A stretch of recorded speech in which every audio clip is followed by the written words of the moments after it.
Inilah perbedaan gaya pidato bahasa Inggris bakal calon presiden Indonesia 2024. Mari kita bongkar.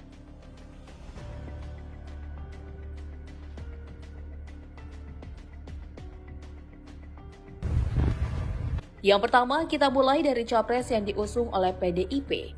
Ya, siapa lagi kalau bukan Puan Maharani. Menjelang musim Pilpres Ketua DPR RI ini, tak henti-hentinya menjadi sorotan publik. Baru-baru ini rekaman videonya saat berpidato menggunakan bahasa Inggris viral di media sosial. Bukannya mendapatkan pujian, namun Puan Maharani justru menerima kritikan hingga hujatan pedas dari para netizen. Dalam rekaman video beberapa detik ini, terlihat Puan Maharani tampak terbata-bata membaca teks berbahasa Inggris di sebuah forum internasional. We have seen proliferation of fake news, rising tension, and polarization in the society in some parts of the world. Padahal, bagi seorang pemimpin, kemampuan berbahasa Inggris dan bahasa asing itu sangat penting. Kemampuan kepemimpinan seorang calon presiden justru akan semakin lebih bila bisa berbahasa asing. Karena bahasa juga menjadi budaya dan gaya hidup masyarakat. Dengan memahami bahasa mereka, berarti seorang pemimpin juga bisa memahami cara mereka berinteraksi dengan satu sama lain. We have seen proliferation of fake news, rising tension, and polarization in the society in some parts of the world. Berbicara tentang pidato bahasa Inggris, salah satu capres yang terkenal sering membawakan pidato dengan bahasa Inggris adalah Anies Baswedan. Saat masih menjabat sebagai Gubernur DKI Jakarta, Anies Baswedan pernah menjadi salah satu anggota pembicara dalam dialog anggota C40 PBB.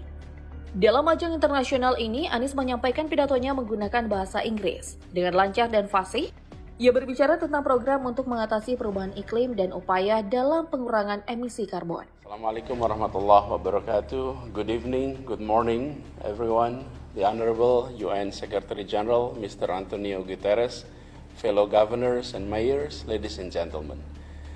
It's a city government has a duty to provide livable living environment for its residents. And this include addressing climate change impact by making efforts to reduce cities' carbon emissions. Tak hanya dapat menyampaikan pidato berbahasa Inggris dengan lancar dan baik. Pada masa kampanye pemilihan Gubernur DKI pada tahun 2017 lalu, gaya pidato Anies Baswedan dinilai paling menarik dibandingkan calon-calon lainnya, yaitu Ahok dan AHY.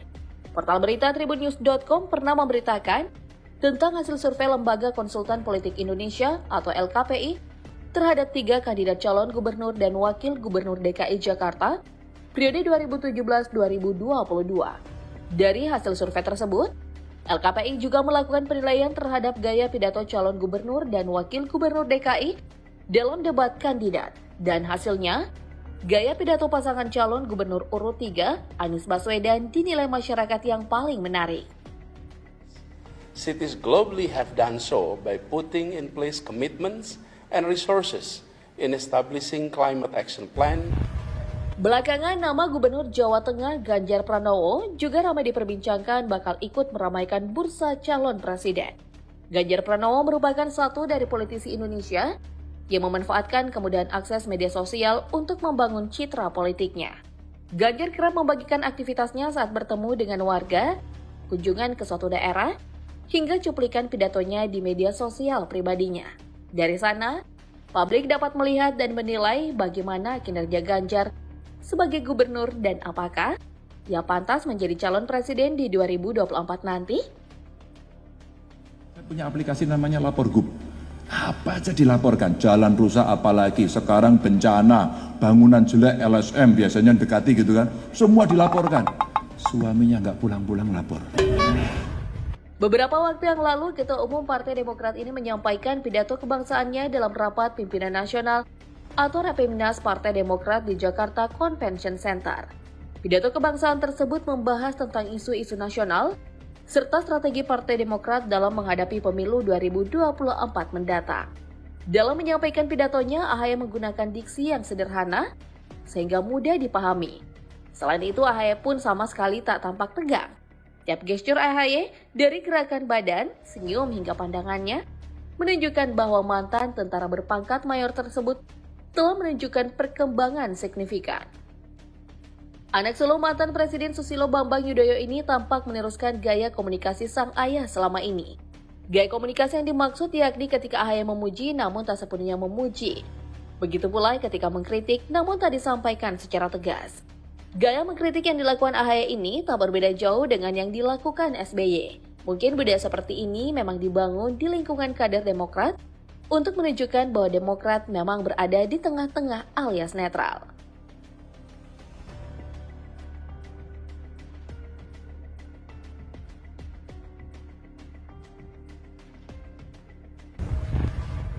Nah, kalau capres yang selanjutnya ini, kita semua pasti sudah tak asing dengan gaya berpidatonya.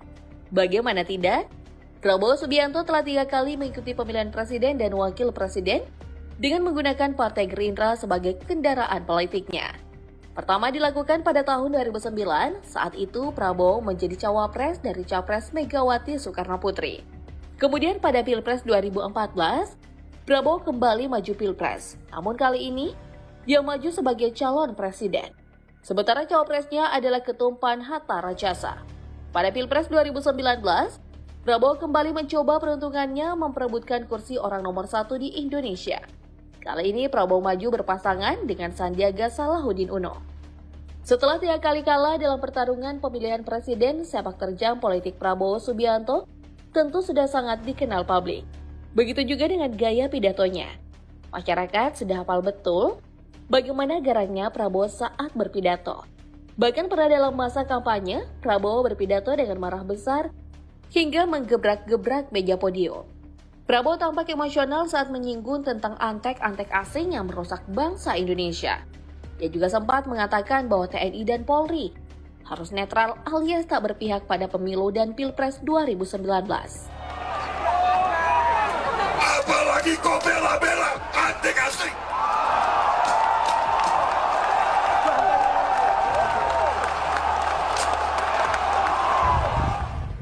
Dan yang terakhir ada nama Panglima TNI saat ini, Jenderal Andika Perkasa, yang juga diisukan bakal meramaikan persaingan menjadi presiden. Sebagai prajurit TNI Angkatan Darat, Andika dikenal memiliki sikap yang sangat disiplin dan tegas. Karakter ini pun terbawa saat ia membacakan pidato. Andika selalu berbicara dengan tegas dan penuh keyakinan. Meskipun Andika berbicara dengan santai, namun akan selalu terlihat elegan. Jadi saya ingin semuanya jaga diri. Kebanggaan rekan-rekan tanggal 14 besok. Jadi orang tua semua bangga. Nah, kebanggaan itu tidak akan pernah hilang. Dan aura ketegasannya senantiasa terpancar. Andika Perkasa adalah seorang pemimpin yang berpegang teguh pada demokrasi dan menjaga nilai dan martabat yang melekat pada institusi yang dia pimpin. Inilah yang menjadi ciri khas dari gaya pidato Andika Perkasa.